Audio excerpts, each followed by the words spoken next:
গতকাল উদ্বোধন হয়ে গেল কোচবিহারে রাসমেলা। গতকাল রাস পূর্ণিমার তিথিতে রাসযাত্রার শুভ উদ্বোধন করলেন কোচবিহারের মাননীয় ডিস্ট্রিক্ট ম্যাজিস্ট্রেট মহাশয়। তিনি রাসচক্র ঘোরানোর মাধ্যমে এবং বিশেষ পুজোর মাধ্যমে রাসমেলার তথা রাসযাত্রার শুভ উদ্বোধন করলেন। এবারের রাসযাত্রা ২০৩ বছরের পুরনো। এই সেই রাসচক্র, যে রাসচক্র তিনি ঘুরিয়ে উদ্বোধন করলেন এবং তারপরেই সমস্ত পুণ্যার্থীরা একে একে সেই রাসচক্র ঘোরানোর জন্য মন্দির চত্বরে ঢুকতে শুরু করলো। এই পূর্ণিমা তিথিতে রাসচক্র ঘোরানোটাকে খুব এক পায়াস রীতি মনে করা হয়, যে রীতিটা কোচবিহারের প্রত্যেকেই মানেন। এই মদনমোহন ঠাকুরবাড়ি, মদনমোহন ঠাকুরবাড়ি কী সুন্দর রঙে, কী সুন্দর আলোয় রাসমেলার এই কয়দিন, অবশ্য বছরের প্রত্যেক দিনই খুব সুন্দর লাগে মদনমোহন ঠাকুরবাড়ি চত্বর, কিন্তু রাসমেলার এই কয়দিন যেন আরও প্রাণবন্ত হয়ে ওঠে, আলোয় আলোয় হয়ে ওঠে। এই মদনমোহন ঠাকুরকে কেন্দ্র করেই এত বড় রাসযাত্রা। আর এই সেই পুতুনা রাক্ষসী, পুতুনা রাক্ষসীর কোলে ছোট্ট গোপাল। আমরা যখন ছোট ছিলাম তখন এই পুতুনা রাক্ষসীর একটা বিশাল আকর্ষণ ছিল। পুতুনা রাক্ষসীর সামনে আসতেও কেমন যেন একটু ভয় ভয় লাগতো, গাটা কেমন ছমছম করতো। আর এখন সেই পুতুনা রাক্ষসীর সামনে দাঁড়িয়ে ছবি তুলি।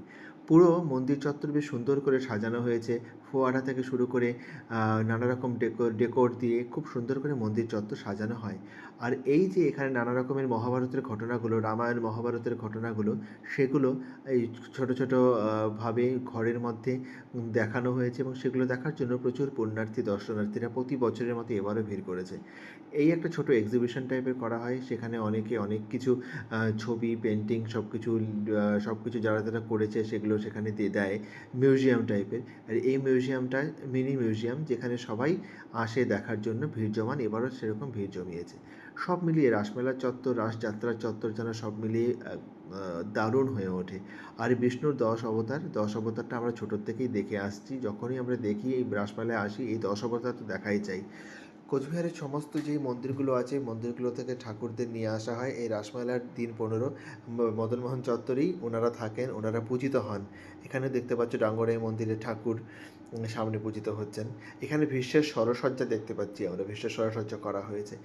আর এখানে মহারাজাদের ছবি, রাজকাহিনী, রাজকীয় কিছু ছবি অনেকে যারা এঁকেছে সেগুলো রেখেছে। এখানে দুর্গাপূজার সবথেকে ভালো যে প্রতিমা, সেটা নিয়ে এসে রাখা হয়েছে। মানভঞ্জন, এই মূর্তির নাম মানভঞ্জন। ও রামকৃষ্ণ সারদামণির এখানে যে আছে, সেই ছবিটা এখানটায় আছে। রাসলীলাও দেখানো হয়েছে। সব মিলিয়ে রাসমেলা তার পুরনো ঐতিহ্য এখনও ধরে রেখেছে, পুরনো ঐতিহ্য বজায় রেখেছে এবং আমরা খুব এনজয় করি। আমাদের খুবই ভালো লাগে রাসমেলায় আসতে, প্রথম থেকে আমরা সবসময় আসি। তোমরাও অবশ্যই এসো। টাটা।